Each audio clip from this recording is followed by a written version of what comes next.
Hello, powerful ones. Welcome to this edition of Inner Growth to Thyself. Today, we are taking a look at how we can manage the physical environment in such a way that it does not infiltrate our happy, fulfilling mental environment. We know on this channel that the mental environment is the creative environment. It is the environment where our lives are created. The mental environment is often fed by elements from the physical environment. Without the physical environment, there is hardly a mental environment. Again, to show the cyclicality of life, the mental environment creates the physical environment. So everything that is physical, that you can touch, that you can smell, that you can hear, that you can taste and see, are all created from the mental environment. But you see, because of the interrelatedness of life, the physical environment can affect the mental environment, and the mental environment can also affect the physical environment. This is as a result of orderliness.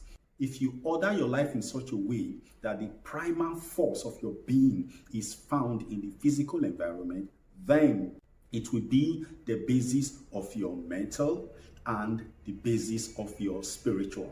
As a human being thinks, so they are.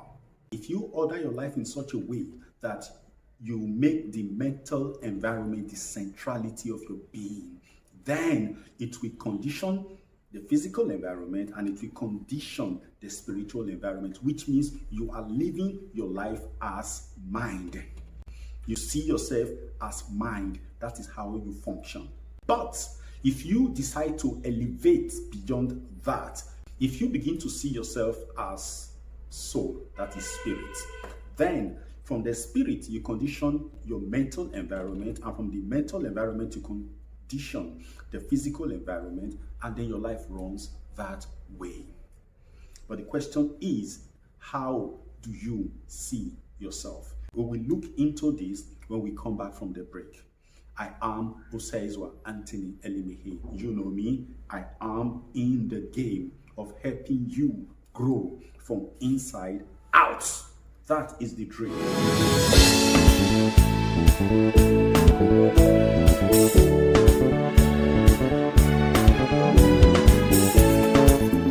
You're welcome back. Let's put it in a very clear perspective. There is nothing in the physical world that does not take its roots from the mental world. That's to be understood. How then can we now say that somebody is living conditioned by the physical environment? What it means is this, that person has allowed another person's mental environment to condition their lives. That's what it means. It means that if you are allowing things in the physical to decide your happiness, to decide your fulfillment, your sense of self, it means you are leaning on the works of others, because everything in the physical world has been created by the minds of many. Therefore, that physicality that you are seeing as your basis of existence is not actually physicality, it's the mentality of another. It could be the mentality of the tribe, it could be the mentality of one very important person, or the mentality of government or of your religious group.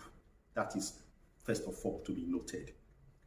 Then that which you consider to be the mental reality that conditions the physical reality that is conditioning your life is not also purely mental. It is the spiritual reality of some other person of the tribe that is conditioning the mental, which conditions the physical, that is conditioning your life. All we are focused on here is for you to be independent. To be independent of the things that determine your being, that determine your joy, that determine your fulfillment. That's what we call freedom. It simply means that it doesn't mean that you have to be a rebel, resisting, fighting, antagonizing what other people are saying, what society is saying. No, that you look at these things and judge whether they are worthy of your life or not. And you can only do that when you have defined your life. in a way that is conducive with the things you love. The thing is this: north, east, west, and south, all over the world, there is only one message that the masters have always taught. It's this: know thyself. When you know yourself, then life begins to run on the basis of your sentiment, of not really sentiment per se, but it begins to run on the basis of your decisions, not on the basis of the decisions of others. You don't just fall into a tribe and begin to behave like the tribe. No, that is not independence. That is enslavement. That is cocooning. You need to break away from it. So how does the physical environment affect the human being? Let's take it this way. Whatever you are going through right now, whatever thing is around you now, the human beings, the fixtures, the furniture, the housing environment, everything is your physical environment made possible by your allowances at some point in your past, distant or remote past. You allowed these things and they are subsisting there right now. Now, these things somehow dictates how you feel about yourself. If they are not running in accordance with the dream that you have for your life, you feel small. You try to explain it away. You try to look for an explanation. You try to be defensive on all of that. You put in your best to try to change it. It is not working. Then you have a definition of yourself and see yourself as, oh, I'm not successful. Why? All right. Now, your success or otherwise is dependent on how much you are able to remove that physicality that you are not pleased with from your mentality. When your physicality begins to affect and decide your mentality, then there is a problem. Unless that physicality is connected, is in coherence, is in sync with your dream mentality. Therefore, rejoice, your life is beautiful, but there's a danger to that. Because if your life is swinging well and the physicality of your being is actually connected with your mental image, that's good. But you see, it can be infiltrated. Something that is outside can come in, because one of these things is this: when you stay stagnant, when you stay locked on the usual, which is the way you have always seen your life as it is not dynamic, it is not moving to a higher realm. Somebody can come in and just create a change. Let me give you a very clear example. In Scotland, it's a common history most of us who did literature have an understanding of. There was a general in the army who was a loyal general. He was loyal to the king and he did everything to defend the realm of the king. He was coming from a battle one day and he came across 3 witches who hailed him out of his skin, called him all kinds of names, king and king hereafter. And he was stunned because as far as he was concerned, he was a common general. He had no dream of becoming a king. That was Macbeth's physical environment. The physical environment had not been changed. He had been a loyal soldier, a general in the army of the king that he respects and serves loyally. He's coming from a battlefield where he had won freedom against insurgency for his king, and then he comes across a new definition for his life. Now, were those witches creating a new environment for him? Well, they came from his present situation, a warrior, loyal soldier. They were right in his physicality because he takes whatever is in his physical space as his life. They tell him that he is going to be the next king. Then he begins to have some level of thinking. Of course, naturally, he thinks they are crazy. He even asked his friend, have we eaten of that insane roots that we are beginning to hear things that are fantastical? You know, things that the normal senses can see. But guess what? The seed has been sown. If Macbeth were to have been a man who filtered elements of his physical environment and he had a firm grip on his mental environment, what his life should be like, his life would not have been transformed in such a form that he became a tragic character. at the end of the day. He allowed what he could see and hear in his space dictate his future. That's how the physicality affects the mentality. From then on, Macbeth, who wasn't a murderer, Macbeth, who wasn't a disloyalist, suddenly started thinking treason. High treason at that. And you see, when you start allowing certain things to affect you, you find that there are supports around you never knew were there before. He found a massive support in his wife, Lady Macbeth. And at the end of the day, he went ahead and committed multiple murders to become king. And when he became king, he laments, to be thus is not it, to be safely thus. Because he realizes that on the step of evil, one step leads to yet another. But the funny thing is that you never see the entire step from the very beginning. That's one. There's another man who formed the holy book of the Christians, the Holy Bible. His name is David. David is just a shepherd boy whose community didn't see him as worthy to be a soldier. He was just a lad. He was, watching over the sheep of his father in the wilderness. But guess what? There is a war between his kingdom and that of the neighboring kingdom, the Philistines. And his father gave him some things to go and give his brothers and send word back to him, because his father's thought was with his sons, so we're in the battlefield.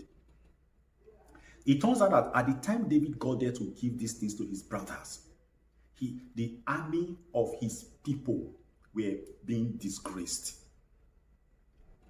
Now, that was David's physical environment, threatening his mentality, threatening his mental environment. He had an image of the army of Israel, and that image was a very stout and solid one.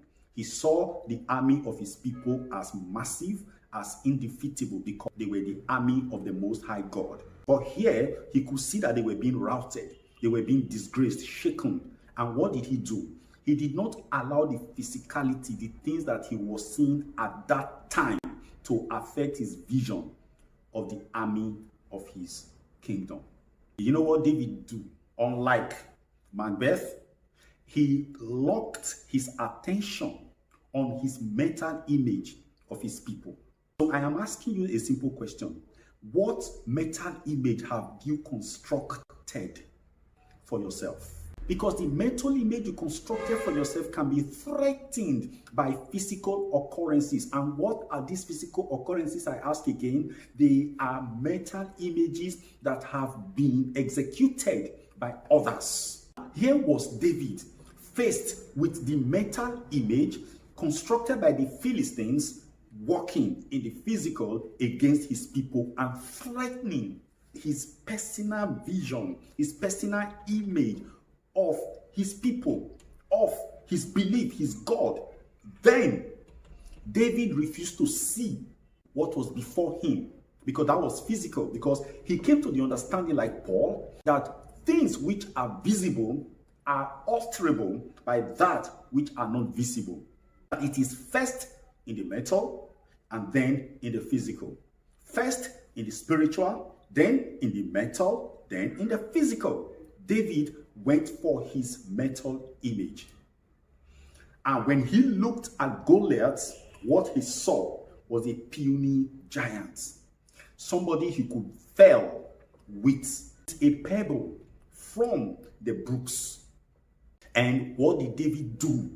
He executed the action that was in consonance, that was in line with his mental image. And what became of it? He succeeded. But I want you to note one thing. At the time David was making plans to do this, he was being antagonized first by his brothers, who felt he had come to misbehave as usual. They felt he was a heady boy. He was stubborn. He thought too much of himself, that kind of thing. Then, when he eventually insisted on doing this thing, what did the king do? The king tried to show him up by giving him his own outfit. Say, this is how we do it. David looked at it and said, it does not connect with my vision of this battle. You see, sometimes helpers come into your life to actually destabilize your dream. It's not because they haven't come to help you. They have intention to help you, but if you succumb to these helps, they will destabilize you and they will make you subservient to them. The thing is, any vision, any physical occurrence that is not tied with your mental image is not worth accepting. It's not about being arrogant. It's about being true to your dream. It's about being true to yourself. Man, woman, know thyself. That is the story of life. So now you are where you are right now. You have a picture of your life. Have you defined it effectively? If you have not, go and watch my videos on stable datum and see how you can create a defining image for yourself. Create an image for yourself. Believe it. The Bible also said, write the vision. Make it plain upon tablet that those who read it will run. So you have dreams to be rich. You have career plans in front of you. You have a dream of the kind of marriage that you want to have. You have a dream spouse. You have dream children. You have an image of how you want your family to be like. But circumstances are threatening these dreams. You have a business and you have this dream for that business, how you want it to be. You have never dreamt of a company that can't pay salaries or that can't pay its taxes. You have never dreamt of a company that can't pay its suppliers, a company that cannot inspire businesses. That has never been in your dream when you started out. But right now, the realities are that you are struggling with all of these things. And then what usually happens is that you listen to some talks, you allow the reality to speak some falsehood into your life, and then you want to start adjusting your dream. That is where the problems come from. I have seen wives, really, who are battling with that kind of reality. When they were young girls, they had dreams of a particular kind of marriage, but haven't gone into the marriage. They are seeing something completely different, and they are now trying to adjust to that sort of marriage that is not available to them. Like they say, when the desirable is not available, then the available should be made desirable. That is not the way of a good life, because what you are doing now is that you are suspending your mental image and allowing the physical image, which is a creation of others, to now become your life definer. That itself is failure. You are not an overcomer if you live that way. The Bible says, blessed are those who overcome. What have you overcome? Your mental image is your kingdom, is your world. And all the physical things around you are the other nations. You shouldn't now define, like many Nigerians are doing, their nation on the basis of other nations. No. Your nation should be your standard for judging others. Therefore, if you allow those mental images of every aspect of your life to be threatened and redefined by the things that you see in the physical space, other people are ruling you. Remember that the physicalities are product of mentalities. And these physicalities that are not agreeing with you, they are product of mentalities that do not agree with your mentality. Now, because of their seductive power, they are pulling you to suspend, to redefine, to edit your own mentality. Then you have become to live a life of a slave of other people's ideas. Like they say, if you do not have a vision, you will run the vision of others. I am not giving you motivation here. I am only telling you what is expected of you as a living entity. So what should you do? How do you now define your life? How do you now run your life? Define it and be stubborn like David. Have that stubbornness. The stubbornness we expect of you is that you have a life, you hold on to it. If your marriage is not coming out the way you want it, it is going topsy-turvy, heading down the drain towards a Buddha of rocks, and you are screaming and say, okay, what do I do? You are looking for a way to salvage that marriage so that even if I cannot have it the way I planned it, at least there should be a middle way. There is no middle way. Stick to the dream of your life. Hold on to that dream. Emphasize that dream. You need power here. You need the power right here. It means you have to give up a lot of silly things and dig your heels in and say, like Esther, if I perish, I perish. Don't allow the man you married, the woman you are married to change the course of your life. You had a dream for your marriage before you met this person. You had a dream for your marriage before you stepped into this relationship. If it is changing, therefore, it is the time for you to hold on to it. When you want to sleep at night, you expect comfort. If the weather becomes cold, what do? You get wrappers, you get a duvet, you get something blanket to cover yourself. That is you making plan against the eventuality. These things you are having right now in your life, they are eventualities. They are expected because it's a game. Life will take a game to you. You don't allow the opponent to dribble the hell out of you and go and score and you fall down flat on your back and say, that is it, I have to succumb to that, I have lost. No. Your life must be as a result of your best efforts. Don't have a mentality of in spite of my best efforts. No, you should put it this way, as a result of my best efforts. Focus on that. Dream that life, live that life mentally. If the physical space is threatening you, lock off from it. Be a David. Lock off from the physical space. Refuse to see the giant and begin to see the enormity of your dream, the enormity of your plans. And when you look at the threats that are opposing your dream, from the size of your dream, the threat becomes small. But this is what most people do. They look at their dreams, how it should have made them feel had it come out the way they planned it to come out. They now compare it with what the threat will make them feel if it succeeds. And they see the difference. They give up. You see, the human mind has the capacity to fall into what you call the path of least resistance. Is to say, if this comes to me right now, my target is 100%. I am getting a resistance, which means that I could come down to 45%. If I don't take the 45%, I keep fighting, I may lose everything, I'll come down to 15%. So let me manage for 45%. My friend, don't be like that. Great dreams require great efforts. So focus on your 100% and keep fighting hard. But the truth is that life never gives you what you settle for. Life will always threaten everything you settle for. So give the fight to life. Make your position known. Let it resound throughout the entire universe that this is who I am, and stick to it against all odds. Some have made some decisions, I don't want to talk about right here, made some decisions. They have joined different organizations. Just this morning, my aunt was asking me about a very popular superstar in Nigeria field of music, in the 2000s. He was reigning. He was more or less like the biggest name in music. So somebody just played his music on air and he said, where is that guy? I said, I don't know.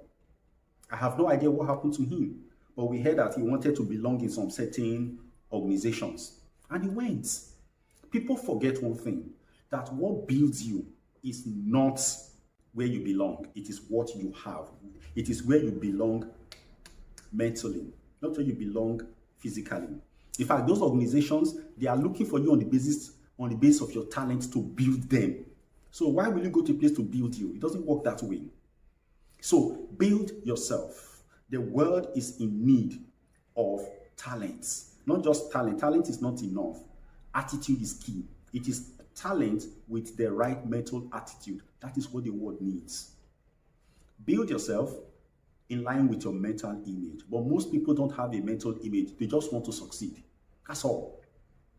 They want to succeed, but they don't know how to succeed. They don't have a blueprint for their success. So they don't have a blueprint for their success. So how are you going to succeed?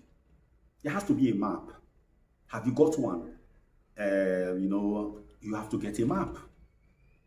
Right? So think of Macbeth. He had no map. He was just faithful to a king. And somehow, I'm not even sure he created the end of his life.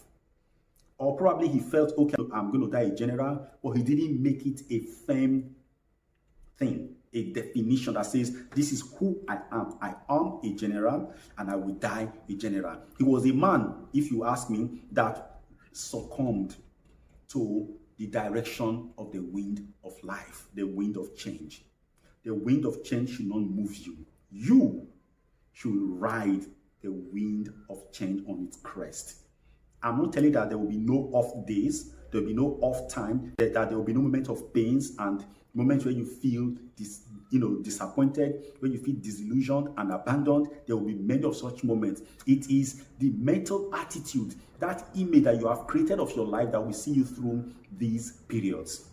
So my friend, like I always say, the power is in your hand. Use it well. So don't fall into the wrong hands. Use your powers effectively. You don't have a savior. Remember that Nigerians are looking for Messiah. There is no Messiah coming to save anybody. You are your Messiah. You are the one Nigeria is looking for, waiting for. You are the one your country is waiting for. You are the one your race, your humanity is waiting for. Wait for no other. Because the power that creates, sustains, directs the entire universe is also working within you. Trust in that power. Trust in existence, and you will never be disappointed. Inspiration will not help you. Motivation will not help you unless you do the transformational work on yourself. It's all in you. How you do it is left to you. But just know that you must be focused on what you want out of life. If your dream is to be successful and a physical environment, you are under the bridge, you are squatting with somebody, you don't even have money to spend to even pursue the dreams of your business, you don't have the money to spend. Don't let those things decide your life. Don't let them define you. Keep your eyes on your dream. It is that dream, that faith you exhibit, you exercise on the dream, that will create the magnetism that you require for that development. I don't know how it happens, but it happens. Go and read biographies of great people. You will know that their success came from nothing. Yes, sir, out of nothing. How? Because the odds were stacked against them, but they held on to one thing, their dreams. They held on to their belief. They held on to one thing. They didn't insult themselves by allowing the physicality to trash talk them. They did not. They didn't trash talk themselves. They didn't trash talk their bet, their race, their country. They stayed faithful that I can make a difference. You are like one of my friends used to say, C.V. Smith. He would say, I am one, but I'm more than enough. Exactly. So you are one, my friend, and you are more than enough. God bless you.